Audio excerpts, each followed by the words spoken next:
Hello students, welcome back to your own learning platform Vedika Commerce Classes Eco on the Go. Today we are going to solve the question of mode with continuous series. अब continuous series में हम किस तरह से mode को solve करते हैं? हमने discrete series में observation method से and grouping method से पहले ही solve किया है. अगर आपने नहीं देखी है तो एक बार वो वीडियो देख लेना, उसके बाद आपको ये ज्यादा easily समझ आएगी. ठीक है. अब मोड को कैलकुलेट करने का हमारे पास दो तरीके होते हैं. First one is observing method. Observation method क्या होता है? हम अपनी सीरीज को देखते हैं और सीरीज में जो भी हमारी हाईएस्ट फ्रीक्वेंसी हमें नजर आती है, ऑब्जर्वेशन मेथड है ना, तो देख के हमें जो भी फ्रीक्वेंसी हाईएस्ट उस सीरीज के अंदर नजर आ रही है वो ही हमारा मोड बन जाती है. अब वही चीज हम कॉन्टिन्यूअस सीरीज के अंदर अप्लाई कर देंगे. तो हमारे पास क्वेश्चन है, ये हमारी क्लासेस है 10 to 20, 20, 30, 30, 40 एंड ऑल, और ये हमारी फ्रीक्वेंसी दी गई है. अब हम फ्रीक्वेंसी को देखेंगे ऑब्जर्वेशन मेथड से. तो फ्रीक्वेंसी के अंदर जो हमारी हाईएस्ट फ्रीक्वेंसी है, और हाईएस्ट फ्रीक्वेंसी हमारी क्या है? 23. तो ये हमारी मोड क्लास बन जाएगी बाय ऑब्जर्वेशन मेथड. और ऑब्जर्वेशन मेथड से हम इसको क्यों सॉल्व कर सकते हैं? क्योंकि ये फ्रीक्वेंसी हमारी रिपीट नहीं हो रही है. अगर यही फ्रीक्वेंसी हमारी मल्टीपल टाइम्स रिपीट हो रही होती तो उस केस में हम उस क्वेश्चन को सिर्फ और सिर्फ ग्रुपिंग मेथड से ही सॉल्व कर सकते हैं. और ग्रुपिंग मेथड कैसे करते हैं ये हमने लास्ट वीडियो में किया था. अगर आपने नहीं देखा है तो एक बार देख लेना. ठीक है. तो अभी इस क्वेश्चन को तो हम ऑब्जर्वेशन मेथड से सॉल्व कर सकते हैं, तो ऑब्जर्वेशन से ही यहाँ पे करेंगे. ठीक है. तो ये हमारी जो क्लास है, हाईएस्ट फ्रीक्वेंसी की जो क्लास है, वो हमारी मोड क्लास बोली जाती है. Mode class. ठीक है. और इसमें आने वाली जो फ्रीक्वेंसी है, इस फ्रीक्वेंसी को हम F1 बोलते हैं. F1. ठीक है.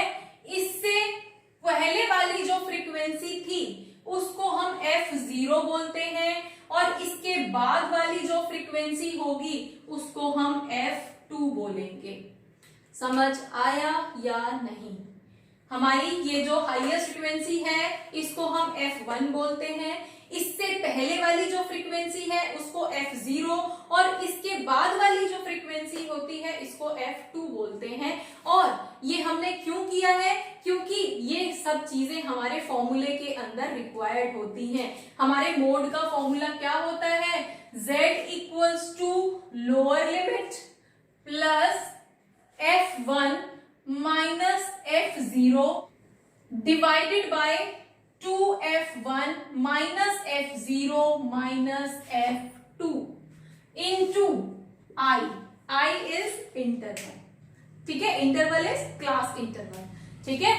नाउ अब F1 क्या होता है, F0 क्या होता है, वो तो हमने यहीं पे सॉल्व कर लिया था. अब लोअर लिमिट क्या होगी? हमने जो मोड क्लास बनाई थी उसकी लोअर लिमिट वाज 50. क्लास क्या थी? 50 to 60.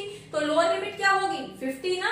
तो ये हमारी 50 हो जाएगी. और I क्या है? I is class interval. तो 50 से 60 तक का कितना गैप है?